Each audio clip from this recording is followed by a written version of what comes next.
Okay, so we're going to be talking about my visual recording book for my college artwork. For this project we looked at different materials and research and different ways to present them and things like that. So we looked at research, secondary and primary research. This was done primary research, we drew a pine cone. This was done from secondary research, we drew from a picture of a seed pod. And we used charcoal and white chalk. We would also use chalk pastels to draw fruit and vegetables. So I drew a pepper, and I've also drawn orange as well. And with these, to get the dark shades, we would mix them with the complementary colours. So for this, we would use blue. We also used oil pastels. So I've done my kiwi here, and I've done the same with an orange, and it's the same thing, complementary colour for darker shades. We then progressed onto frottage, which is rubbings, basically. Different materials, different objects, rubbings, things that you find around the classroom, and things like that. And then we moved on to this artist, and he uses his mouth and feet to produce his artwork. So we looked at different ways, different methods for art. So we tried drawing with our non-dominant hand using a graphite pencil, which I found I actually really enjoy, and the more I do it, the better I get. And I quite like it. It has a sketchy style, nothing is smooth, and it shows that not everything is perfect, much like the blind contour, which is where you don't look at the paper, you look at what you're drawing, or you have your eyes closed. And we moved on. So this is my favourite blind contour because I was able to get most of the material, most of the detail in, as you can see here. We looked at negative space, which I quite like it. However, the way I've approached it here, I don't like it. It became much more difficult, and I didn't manage to get the piece completed. We looked at drawing from a long distance, attaching the graphite pencil to a bamboo stick, which turned out quite well. Obviously, they were bigger than this. We've looked at times drawings.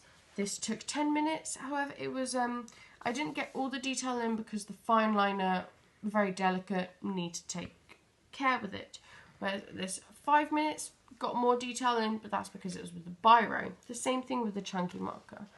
And we moved on to drawing 4 drawings within 5 minutes, all different stages, and showing how the quicker the shorter the time is, the quicker the drawing is, the more basic it becomes, and you just end up with the basic structure. So we then moved on to look at the grid method. Now, because we're looking at different ways that you can do something still, we looked at how we can produce a picture from a previous picture. So we have this, and we gridded it. I did a 2x2, and I used oil pastels, which didn't turn out so great, so that's not something I'd use in the future. We've then and I found pencil and pen turn out a lot better, much more detail and different shadings. We then did monoprinting, where we've traced pictures, and I quite like these, this one being my favourite. I then photocopied that onto some acetate and played with coloured paper, see how the fish would have looked as a fish. Obviously they were dead fish.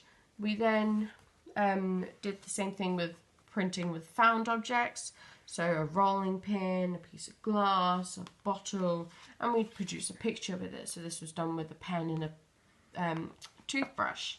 And with my independent work, which is the end of the project, we looked at the different themes that we've covered and the different techniques. I decided on using fruit, and then decided that I was going to use either the grid method or the negative space method. This is a physalis and this is exotic, so I thought maybe I could use exotic fruit, as they're not common in artwork. So then this led me to just practicing with uncommon fruit that is in art, and exotic fruit, as you can see, and distorting grids and mixing them with the negative space to see how that turns out. And I found that multiple different artists use these methods. So this person used negative space on a computer, so digital art. Leonardo da Vinci actually used grid method himself. And then I looked at artists who focused on fruit and the way they presented it. I then moved on to deciding on my materials, and I then decided that charcoal, pencil, or even pen would be a good thing. Whereas oil pastel is good, however, it's very messy and I'm not too fond of it. So then I decided I was going to try with only exotic fruits, so dragon fruit, physalis, and a pineapple. Pineapple is too common in artwork, so I decided against it and then went for a dragon fruit, as it works well with the distorted grid and looks natural but also unnatural. And I decided to add a lot of detail into my shading of the actual fruit, which then led to my final piece here, where I've done the negative space and I have my dragon fruit here. I'm happy with this. I've been able to get the tonal ranges and it looks like a dragon fruit. Thank you.